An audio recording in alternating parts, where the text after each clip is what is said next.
Welcome to day 2, guys. Before we start off, I just wanted to check in with you. If anyone wants to, say if they heard anything yesterday or didn't hear anything yesterday, or how are you feeling today? How you were on your way home? Yeah. Yeah, I'd like to say something. Great. I kind of I didn't want to force anything. I was thinking about it quite a lot, and I'm really excited about the potential of the 3 principles from the stories that I've heard. And normally I'd get a bus from the station, but I decided to walk, and it's like a 15-minute walk from home, from the bus, from the tube to the house. And I just felt really, I don't know where it was, but I just felt quite at ease with the surroundings. And on the way home, and there were lots of little kids around because there's a carnival going on, so you've got all your teenagers running around the streets, and I just kind of was quite oblivious to it all, really, just kind of felt relaxed. So there was something that's kind of triggered off, and it's hard to explain it, and now I get what you guys are saying about it's hard to put it into words, but it's there's something mustering. Beautiful. Yeah. And there's no need to inquire, just to enjoy that. Yeah. Nice. Yeah, yes, there was something that touched me yesterday. I had an impression, I can't tell you what it is, but I came home from Spain after being away for 17 days on Thursday and found my car had been vandalised out on the street, and it also wouldn't start. And it's a very old car, but it's a very reliable, wonderful car, Honda Civic, it's amazing. And I was so upset because the insurance company wouldn't pay to have the door done because they said it wasn't worth it. And I thought, oh God. And I was getting myself into a real state about it. So I went home last night. I thought, right, I've got to deal with this. And I went home, and I just thought, well, it'll be what it is. Maybe this is a sign that it's time to give up my car. I don't use it very much. And anyway, I got sorted out the broken window. They're going to come tomorrow and fix it. But the door was literally bent out of shape. And I thought, oh God, what am I going to do with this? And I had those thoughts. But when I got home, I called the AA. And they sent a garage out, and he got it started, which was great. And then he said, oh, go and drive around a while, to keep the battery up, because it's the battery, it's gone. So I went and I drove around for 20 minutes or so, and it's getting dark at this point. And I turned around the road to then drive back home. I was about 2 miles away from home, and I stalled the car, and it wouldn't start again. And I was in a place which it was all right, but traffic had to go all the way around me. And I could have got very uptight about that and stressed. I just thought, this is what it is. I have to let this be. And I phoned the AA again, and they said, oh, it'll be an hour. And I started to go, it's an hour. I'll just sit here in the car. But I didn't have my glasses. I couldn't read anything. I hadn't brought my wallet or anything because I thought I was just going out the house originally for a minute or two.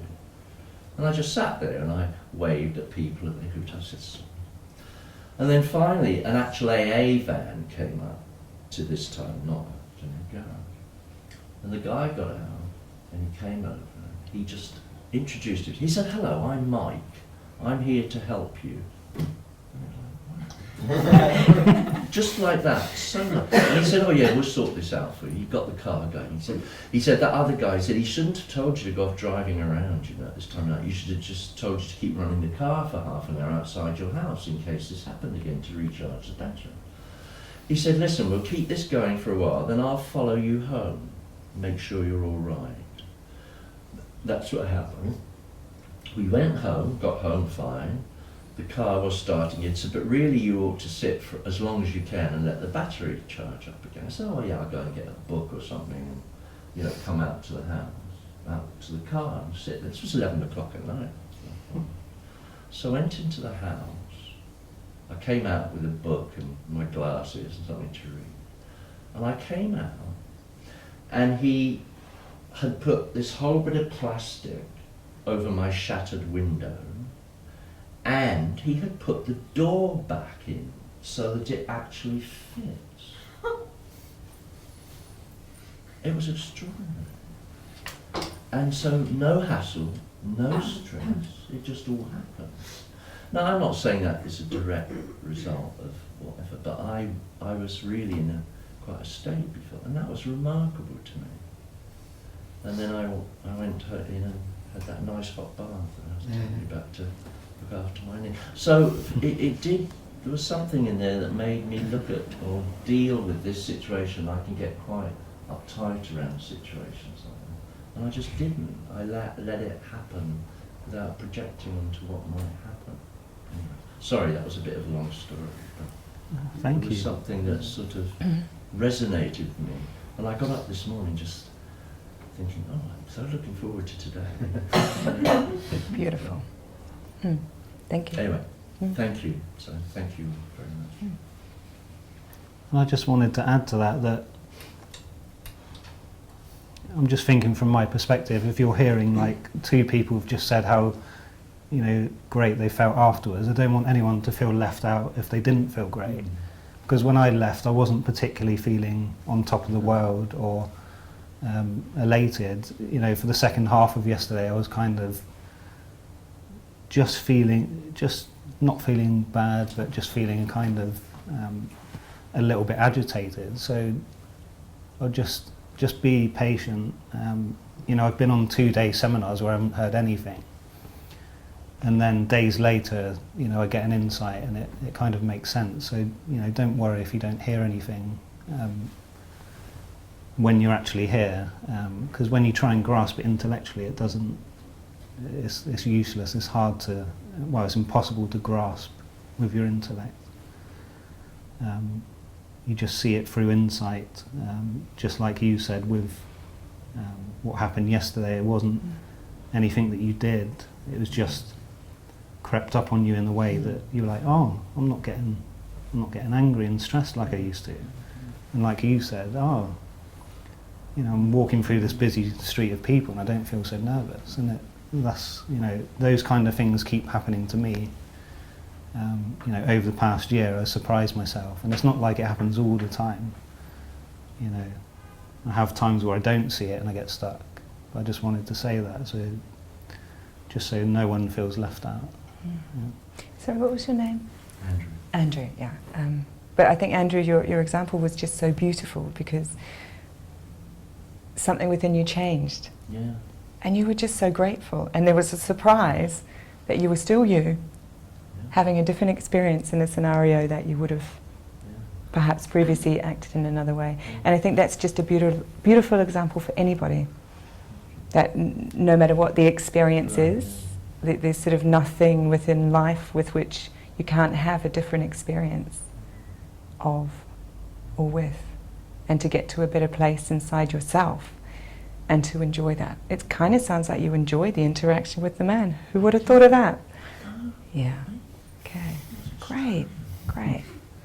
Sorry, I went out to my car. He said you should run it more. I went out to the car this morning. I had my breakfast in my car. Here I was with my Guardian and my muesli and my fresh fruit and yogurt and my coffee sitting in my car for 40 minutes. Yeah.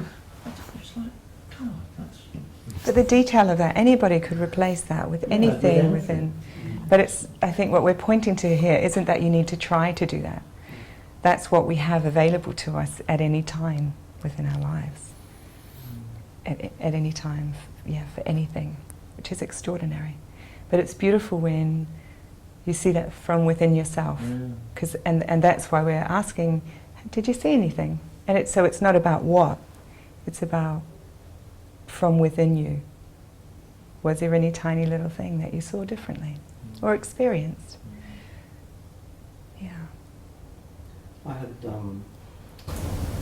this sounds really simplistic because it's sort of obvious stating, but Jenny spoke very poignantly and movingly about Rudy's father passing away. And you, in New Zealand when it happened, and I had very similar experience because my mother passed away relatively recently in Australia and I couldn't, you're in New Zealand and you have to come back here and my mother was in Australia and I couldn't get there in time. I've really struggled with, which everybody does, with grief and bereavement, but particularly being at such a distance, but just hearing you speak and say it was okay, and to feel like, sorry I can't articulate it very well, but I've struggled with feeling, allowing myself to think it's okay. And I'm paraphrasing you, but you said this wonderful thing about there's no sort of grieve by day, you know. Because I keep thinking, oh God, I should be better now, I should be over it, I should be. It was only 5 months ago. So it was wonderful to hear that. It sort of lifted me, made me think, oh, it's okay, it's okay. So that was great for me. It's beautiful.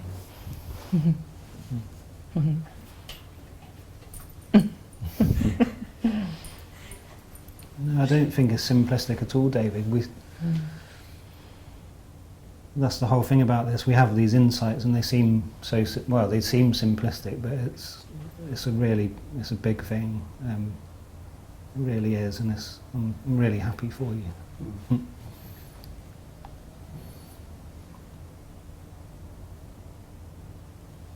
don't have to share. We're just inviting you and leaving space if you'd like to. And you're welcome to, Chris, even though you weren't here. Yeah. I just can't stop smiling, even when I'm crying, I'm smiling. It's all good.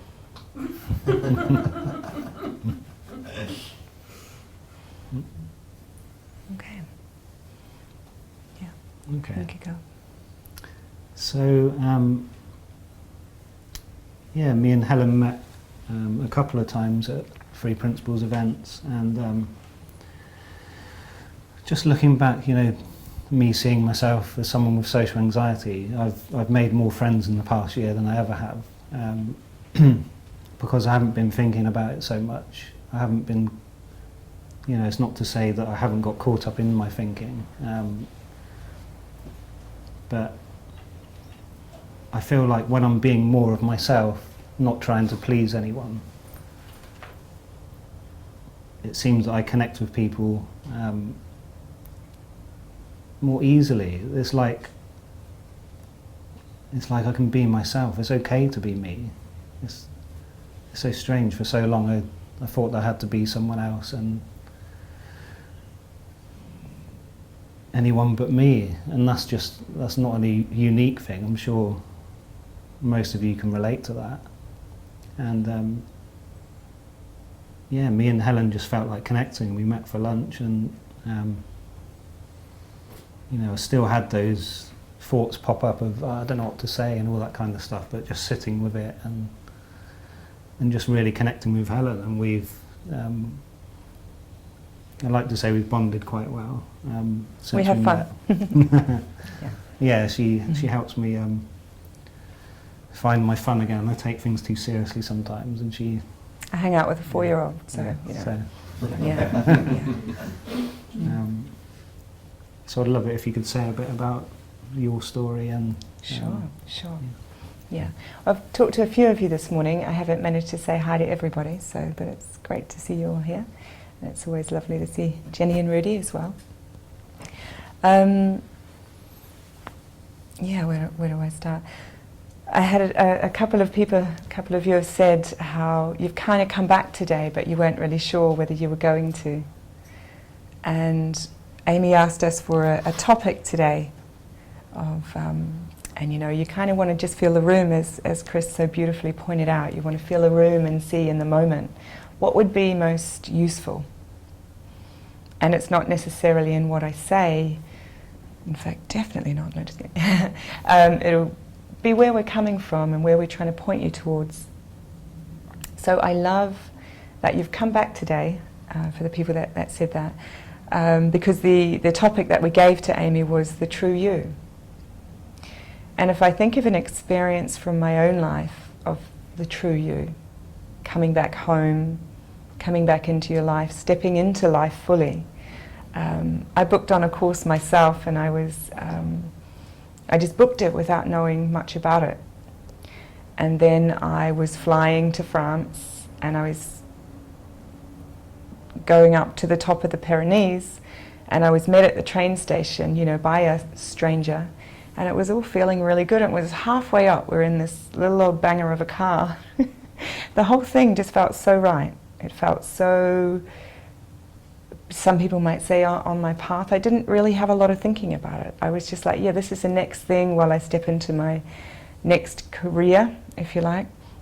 But it was halfway up the mountain, so I was just sort of in a lot of trust and in a lot of good feeling within myself, and I was on my way, and I was really looking forward to meeting a new group of people, not for any particular reason. It just seemed to be a good thing to do at that moment. And it was halfway up the mountain, I kind of went, you're in the car with someone you don't know, going to somewhere you don't know, and it's like, what are you doing? Like, really, this could be anything. And I went, yeah, but it's okay. And carried on, you know, see those thoughts that just kind of come in. And then we arrived up the top. I'm surprised we made it because it was an interesting journey. And we got to this old monastery and the people weren't there. So we got to sit under a tree and just wait. And it was the most exquisite and the most beautiful place, one of the most beautiful places I've ever been. So we just got to sit there and just to wait. I didn't really know what the course was about. I didn't really look into it that much. But I showed up, both within myself and physically in the world. And to me, that's a great example of how we as humans, in spite of ourselves, in spite of some thinking, sometimes we just hear something and we go, I don't know what's being said. I don't know why I'm going.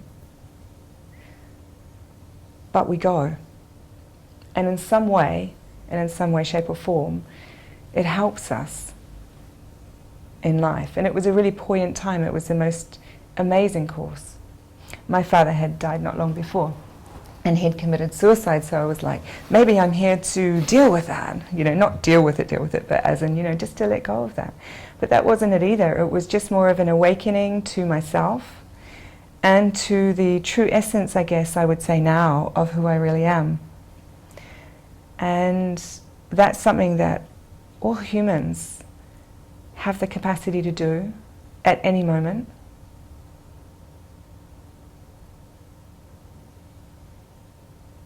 Regardless of what's been said, or, you know, maybe what's happened. For example, with my father, I may have had some thinking around that's going to be me, or there would be a lot of that within my own life. And when we understand the human spirit to be so strong and so powerful that we don't have to replicate anything of anybody else, that we are but one of a greater human race, that we all have access to this beautiful innate wisdom within ourselves, that will take us up the Pyrenees on some crazy trip.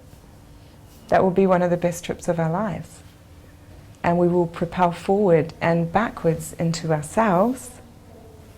So I applaud you for coming, even though you don't know why.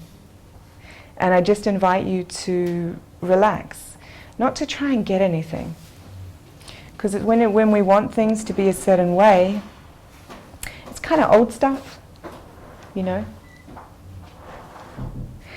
But to me, this is the truth of who we are, that we can find ourselves in places we didn't expect, for reasons we don't necessarily know why, and that we don't need to know that either. That there's a operating system that we all have.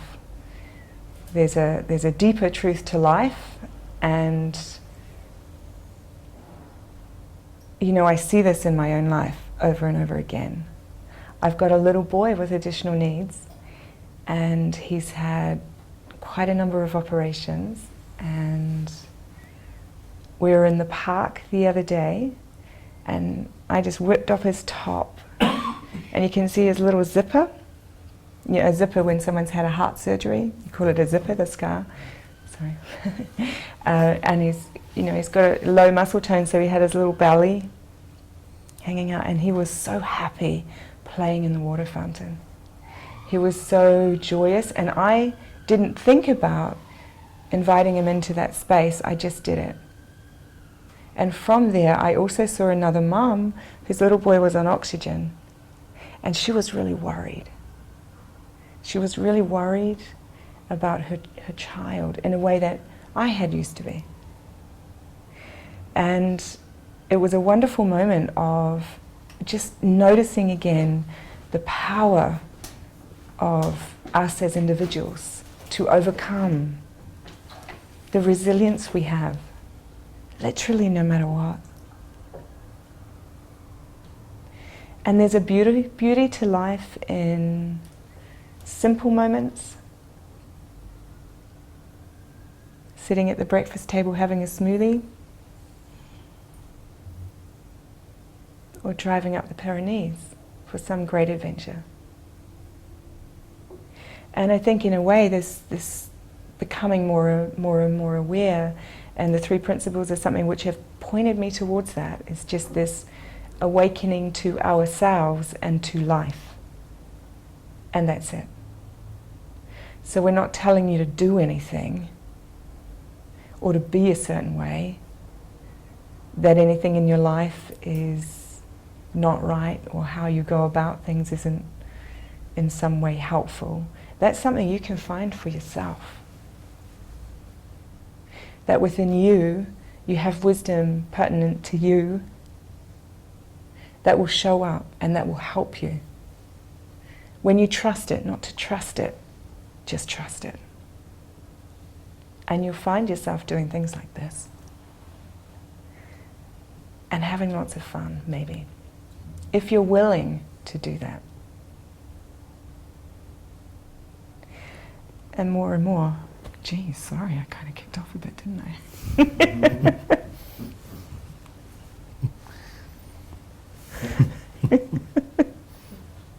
Perfect, carry on. Okay. Yeah, more and more, I think once you begin not just to awaken to yourself, but to awaken to the creative power that we have both within ourselves, and that is life. You don't have to go and do anything, but you can. And life for me used to be pretty dreary and full of problems and issues. And if you looked at the physical world, you would say, yeah, well, no wonder. But now I know that's not true, and that's, I guess, what brings me here today to say, if you hear any little thing, then just keep listening. In whatever takes your fancy, in terms of whatever draws you, there's no right way to awaken to ourselves, really. There's a lot of things out there. If you hear some truth within that, don't grab onto things. Grab onto you within you. And allow yourself to fully show up within your own life. And you will be amazed at how good life can be. Yeah. And I'd love to hear from my lovely co-host, Steve. Mm-hmm. Yeah, I was just thinking about the last time I went to an event earlier this year. I heard something. I've been looking into this for 6 months already, and then it's like I was getting into a way of trying to get a fix of the principles, like, let's go to this next event because I feel shit. Excuse my language. But I realised that it doesn't work like that, because it's within me already. And this was actually a 3-day event, so the first 2 days I was just not really getting it. It was this guy called Aaron Turner, who's a really great guy, but it wasn't what he was saying. I just wasn't hearing anything. Just nothing at all. Didn't feel like speaking to people in the breaks at all. Just hanging out and kind of going up to get some fresh air and stuff. But then on the 3rd day I started to hear something. I'm not sure what it was. I just started feeling a bit better. And on the way home, I just had the most beautiful journey. It was, like a 50-minute bus ride. and I had absolutely nothing on my mind. And what I noticed was, my intellect was nagging at me. It's like, what is this? Where's the anxiety gone? And I was trying to search for it. Where is it? Where are you? Because I was so used to having that in the background all the time. But it was just so beautiful. I guess that's what we're kind of pointing to. And I couldn't tell you what it was, what was said at that event, but I saw something then. And I was walking around this part of London, in North London, and I just felt connected to other people. That's the only way I could describe it. As we have these judgments. Everyone has judgments. You look at someone on the street and then something pops into your head. We don't mean to do it, it just happens. But none of that was there. I was like, wow, look at all these people, they're awesome. I just felt part of them. And I never experienced anything like that before, because I was so in my head for so many years. Just give yourselves permission to really relax today, and even fall asleep if you want. Bless Angel yesterday. She slept for most of it, I think. It was that good. Sweet. Yeah, bless her. So there's nothing for you to do. Just hang out and just see what comes, really. Yeah. And welcome, and actually, sorry, I meant to say thank you for putting this together. And I think that's one of your gifts as well, that you really do bring people together. Thank you. And that's and the paradox of that, with all these social anxiety, and then that you naturally draw people in. Thank you. It's very cool. And your willingness actually to do that is very cool. Helen, are you always this calm? No. I'd like to say yes, but no. It's funny, I was joking the other night on the phone with a friend to answer this, because I was doing this today and I was really relaxed. I was like, yeah, it's great. It's going to be enjoyable. And without realizing you can see I'm making up stories and I'm going with this enjoyable thinking. And then on Tuesday night I'm doing a phone call. So this is being filmed, and people, nobody I've met. And on Tuesday night I'm doing a call with a colleague in Israel on parenting with ease. And boy, have I got thinking about that. I actually talked about hiding in the cupboard. It's like, and then as I talked with my friend, it was Bernie, we were saying, and if all the places you could hide in the universe, why would you choose a cupboard? And to me, it was really great, because so there's no rhyme or reason why for a call online, nobody can see me. There's nothing about it that makes sense as to why I would get stressed about one particular thing, as opposed to, this, just being all relaxed. And that's what I like, being a bit more aware that I can get, that I can get wound up, and I can go into it the degree to which I am willing to let myself. I kind of call it like, my son's learning to ride a bike. So like if you're balanced, or you think your parent is holding you, you're quite relaxed. But with all the wonky thinking and going into it, you're more likely to crash into a tree, or just get scared and not want to do it. And to me, that's the example of the Tuesday night call, of maybe just getting a bit scared. Yeah. And my son is a beautiful example, because he'll go, I'm scared. And he'll run up and tell me he's scared, and then he's over it. He just tells me he's scared and it's gone. And that's the same capability that we all have. So no, I'm not always calm, but I'm more and more, I'm less willing to give up my well-being for some wonky thinking. Even though that may be a bit of a challenge to the ego at times, of thinking perhaps there's something that I could or should be doing that I had made up, as opposed to I had made up, like the bigger me. Yeah. I don't know if that answers it. Was that enough of an answer for you? Yeah. Yeah, it's funny you say that you're nervous about the phone call where you're at home and just That's, not even showing your face. And you know, the logic would say, "What? Why are you nervous about that? Because you're doing this." But that's the kind of way it goes, isn't it? I feel more nervous doing this, but I'm fine doing it the other way and doing my hangouts online. but to me, there's just a newness in that. Yeah. So I could take it to be about the call, or I could go, gee, I'm just uncomfortable about something. Yeah. But I don't need to inquire into what it is, and I don't need to let it stop me doing it either. Mm. Yeah. Mm.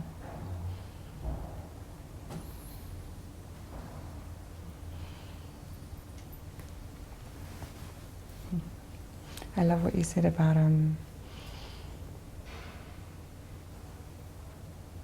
just the kind of anxiety. I don't know if what you talked about yesterday. Sorry, I couldn't make it yesterday, but if people are sort of quite aware of when we have a lot of thinking about anything, it doesn't really matter the flavour of it. It's just a lot of thinking that's taking us away from our true selves, our well-being. And just as we wake up to that more and more, I think the impact of our thinking lessens. We're less willing to go there, or maybe we do for a bit and then we, sit back up on the bike and go for a bit longer and enjoy the ride and the beautiful scenery a bit more.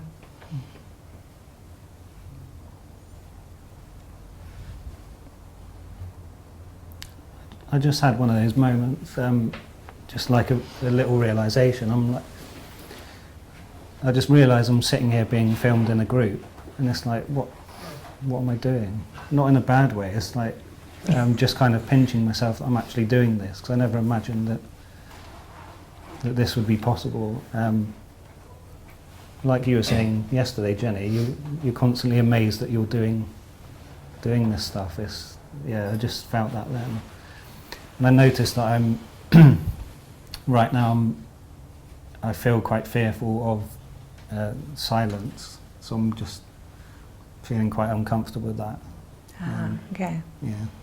Whereas I'm enjoying it because I'm Yeah. seeing people smiling and going, oh, like relaxing maybe.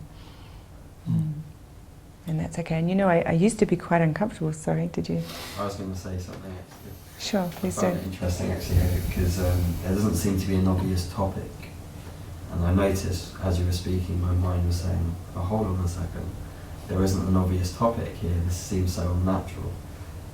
It's almost like a blank canvas, and that's almost alien I suppose to most people, whether it's conditioning, whether you're used to having a topic, and going with that.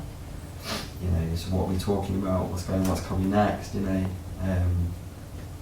just stopped myself right there and just said, no, just go with the flow really, and just listen and just see where that takes you, really.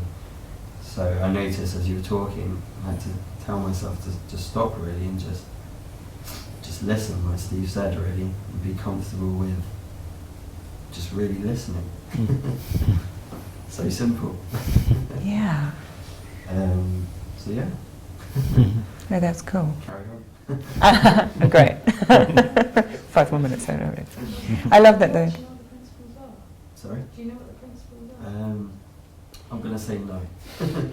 Because he wasn't here yesterday. So he Okay. I wasn't wasn't here. here yesterday. Okay, so we can. But I love what you said about the intellect, that you noticed it come in, and you were able to allow yourself just to relax. Because we're pointing to something formless, so we're pointing to something which cannot be described, and that's when it gets a little bit tricky. So we can't give you an equation, we can't give you a specific book where there you go, there are materials that help, having said that. But we're just sort of pointing to the formless nature behind and of life, which is called mind. Dip in here, Steve, if you have a much better. I'm sure you will. Not really, no. No? Okay, please. I'm sure you will. So the reason I just said that is because there's not one fixed description of what the principles are. So we just say, there's a powerhouse behind life. Well, that's what I say. Some people say a God. Some people say divine intelligence. And that's the bearer of all things. And we create our experience. We have this creative power to use this. And that's called thought. So it's not thinking, it's thought. Thinking is a part of it. And then we have our awareness. We have our capacity to be aware moment to moment and throughout life. And that's within the principle world called consciousness. So it's mind, thought, and consciousness. And the reason, we offer these talks to people is because becoming more aware of these principles, in spite of ourselves, in spite of this intellect kicking in as you described, if we allow ourselves just to, not to listen to get it, because it's not something that we're going to give you as a prescription, but you'll hear something and you'll be moved within yourself and you'll realize something about your own life. And that's your wisdom. And that will help you in your own life. And that's why we're not really worried about what we talk about. We hope it's good. I'm just kidding. Yeah. It's nice for people to hear descriptions of things in different ways, because what Steve may say may resonate with somebody more than what I say, and that's great, because we all just have our way and our time and our moment of hearing something. And if this makes no sense, that's okay too. Just hang out for the day, and if you feel good at the end of it, great. Well, I was just thinking, I guess you saw some of the hangouts, and you saw, because I talked to you before and you saw something in it, but I guess you weren't quite sure what that was. Still a bit hazy, really. So I'm trying not to figure out, intellectually, what is this, what is mind, consciousness. I'm just trying just to go with it, really, because, it'll come to me eventually. Beautiful, absolutely. Did you by any chance look at the website yesterday? I wasn't here yesterday. Oh, so, sorry. Do you have a question? No, I was going to say, when I looked at the website this morning and I looked at, Googled up 3 principles, and saw the site of Rudy and Jenny, it still doesn't give you a prescription. It just mentions thought and consciousness. But like I said to you this morning, I thought there must be something, and that's why I'm here. Yeah. Yeah. And it's kind of trusting that, really. Yeah. That we live in a world where we like to know, to plan, to know. And that's... Does it mean for you that you can deal with negativity, or you can deal with negative thoughts? Yeah, okay, so you invited me to introduce myself a bit, and I probably didn't say, I was really, when I came across this understanding, I was in a really, really not a great place at all. Like, I was really caught up in everything was hard, like I was over anxious about my child. There was, oh my goodness, we'd be here all day if I told you. And who was talking, I heard within what they said was, we're all creating our experience. And I got quite mad, because it looked like there were a lot of reasons why I would be able to be the way I was and not necessarily that happy. But I also heard something beyond that, like that annoyed me.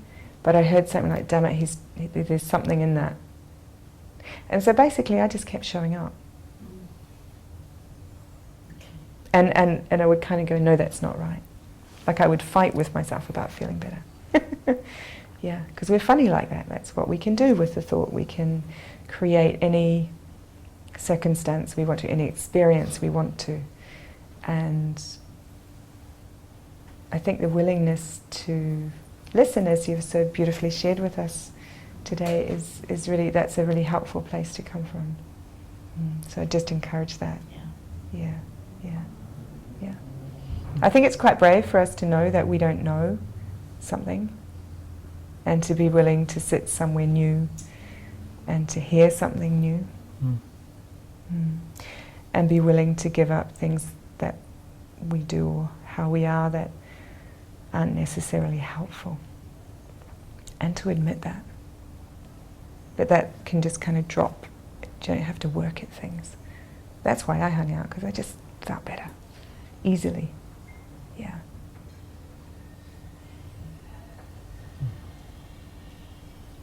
Yeah, and it's not like when you get this, every single area of life becomes easy automatically.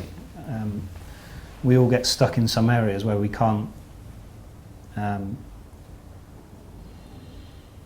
thinking feels really real and we get stuck. But the difference for me is I know that I have the capacity to see it differently, so I don't sweat about it so much. It's like I'm stuck on something. I can't really see a way past that, but I know that if I leave it be, I will come up with a solution for it. And that has happened all the time for the past year. Well, not all the time, but I've been really stuck on something, and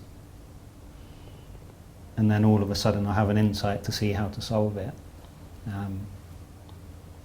And what I used to do was, if I had a problem, I would think about it over and over until it became this big monster. And when you're in that state of mind, you can't see clearly. So it's just nice to know that, like someone said yesterday about the safety net, to know that I'm not religious or anything, but just something there that is behind, is like our life force, and I know that I don't have to be afraid of my experience so much, It's funny because I kind of knew that at times before coming across the principles. I remember I had a really intense day of facing my fears. It was quite a full-on day. In the morning, Toastmasters, 7 a.m, talking in front of 45 people, impromptu. That was horrible. I did okay actually, but then I had a job interview in the afternoon. Got the job, that was good, but I was my emotions were all over the place. And then I had to go and host a meet-up in the evening and have like a social evening. And my mind was all over the place.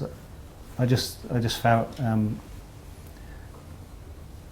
just really kind of all over the place. But there was something in me that was keeping me calm, and it doesn't make sense when I say it like that, because my mind was going all over the place, but I could get centered enough that I could greet people in a friendly way and still show up. And that was before I came across this. So there's something there. And when you see this for yourself, you can look back at times that you've experienced similar things, similar times where you've had resilience that you didn't know you had. Yeah. I love that, what you say about the... Because usually everybody's had a moment in their life where they've felt either very alive or very awakened in some form. For some people it can be closer to death, or for some people a really enjoyable moment. And I guess that's just what we're pointing to, that moment is us. Yeah.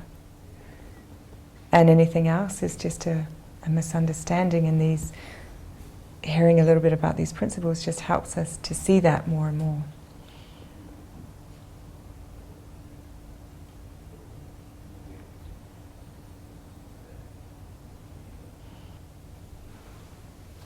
Can you talk about perhaps maybe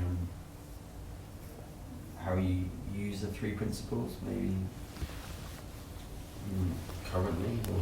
Sure, okay. That's a really good question. Yeah, because usually when we look towards something new, we want to know, how do I make the most use out of it? Where's the real key or the secret to it? And the truth is, the principles are just a description, if you like, sorry, that sounds disingenuous.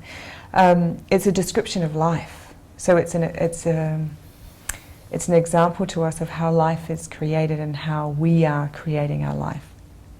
So if it's an explanation of life, we don't need to use them. They are us, and they are life. Maybe to give an example of that, I don't know why. Just thinking my son, unless you have an example. Did you have an example there?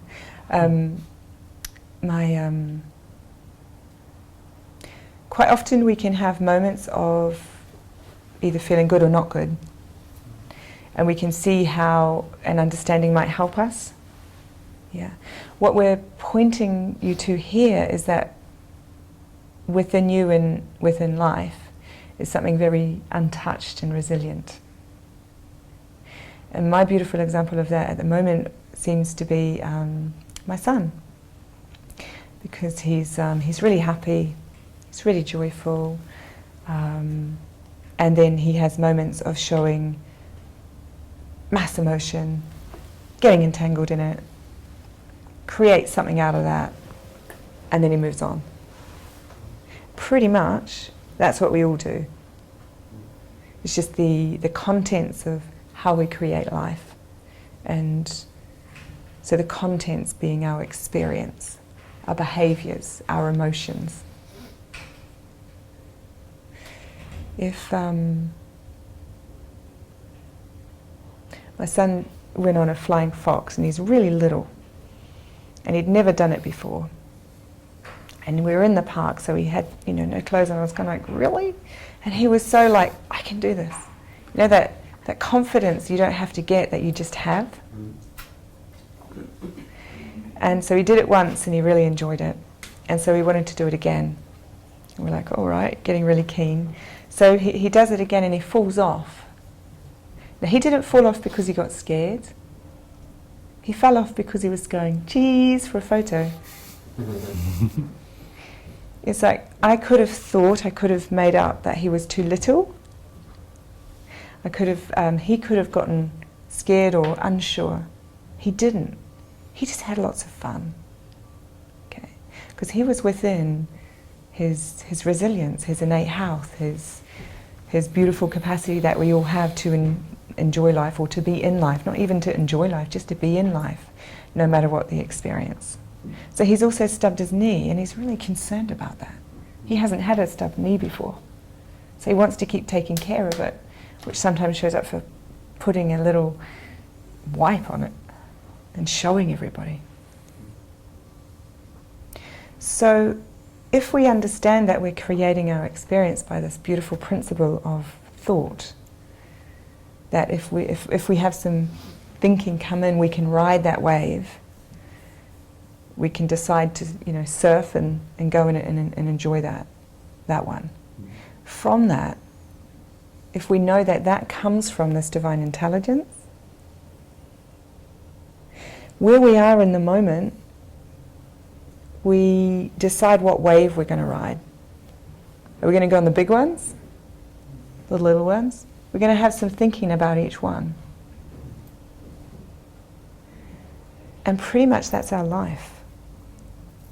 And that's all these principles are there, allowing us and pointing us to a way which we can attempt to describe how life is and what life is.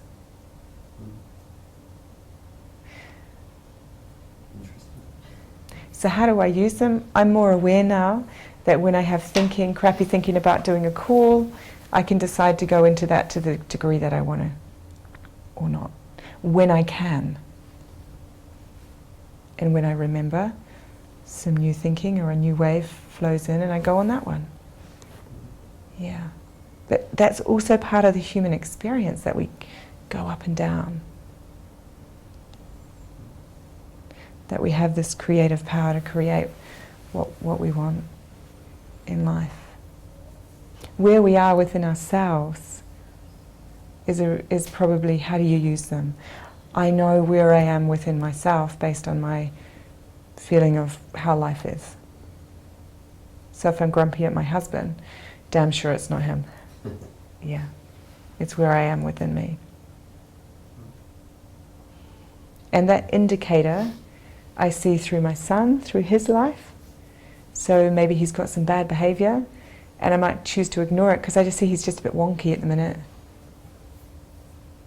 Maybe when he's had a rest or when he gets a bit new thinking, he won't do that because naturally we don't. We tend to lean towards our health as opposed to... And you know, as adults we might just all have some habits or some beliefs and some conditioning. And it doesn't matter where we've come from,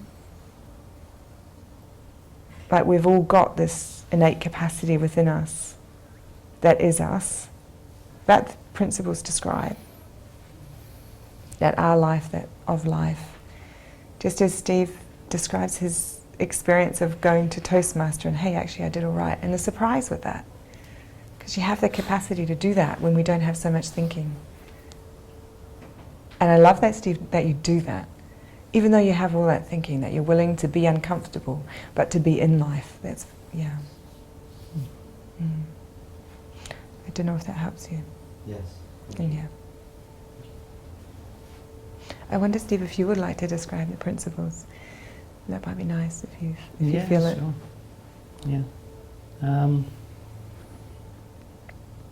Well, they're mind, thought and consciousness. Mind for a lot of people is the most difficult to describe because it's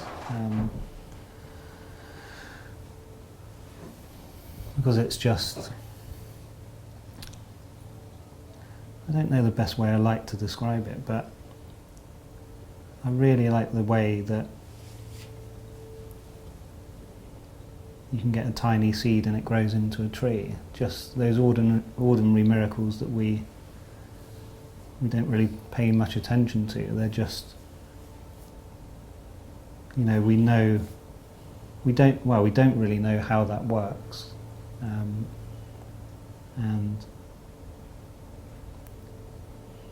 the same, like someone said yesterday, when we cut ourselves we heal. You know, it's built into the system. And I guess I like life force because it simplifies it for me. It's just the fact that we're alive. And I heard Jack Pransky say that, and I didn't really get it at the time, but you know, we're alive and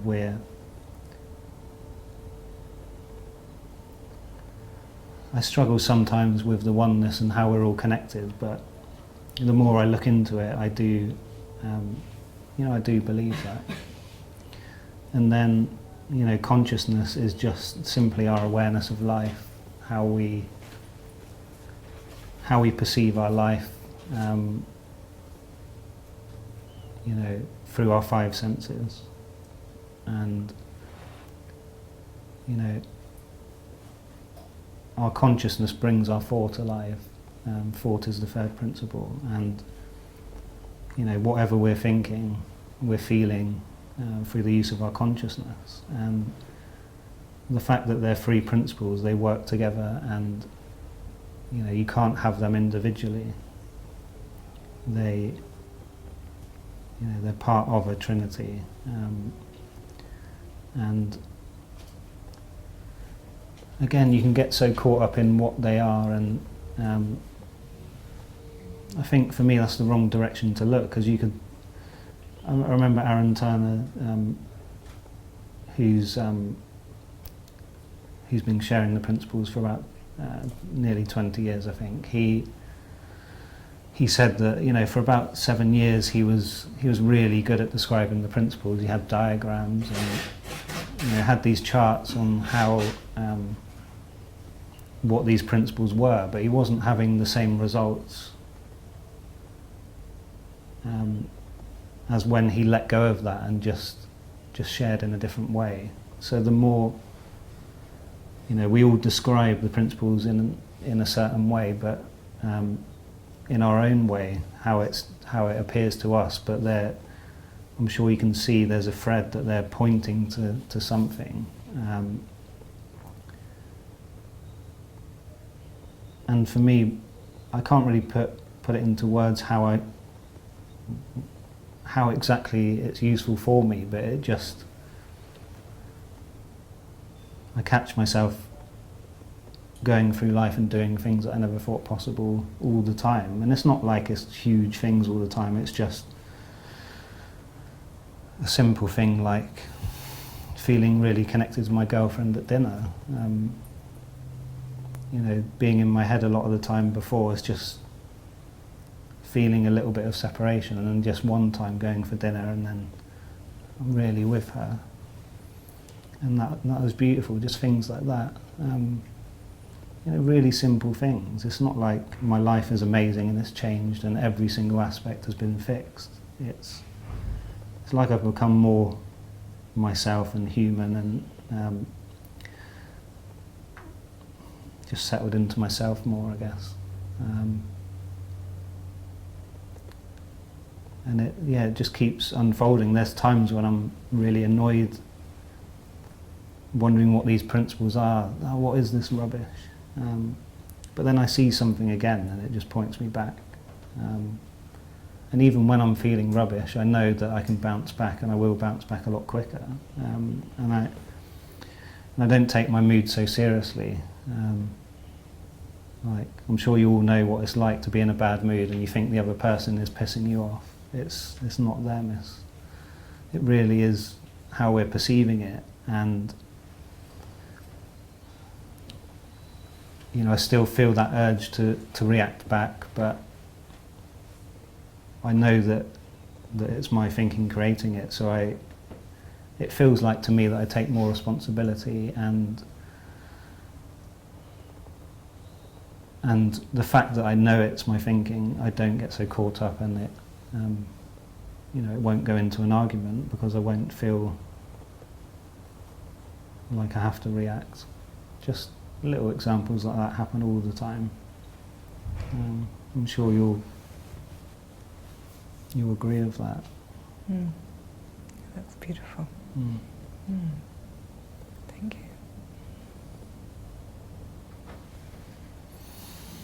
It used to be, I don't know what the time is, but I am 12:30. Wow. It's Okay. about time, isn't it? So the reason we have breaks is because it's not about what we say or our experiences. I'm sure you heard this yesterday, but it's as we kind of relax and into life a little bit more, we realize things within ourselves. So that's why breaks are as important a part of this as the sitting in, because we just hear something. And if it's not here, and if it's not tonight, tomorrow, could be a week or a year, that at some point you might just hear something from within yourself and realize something about you or about life differently that's helpful to you. And that's the simplicity of what we're offering.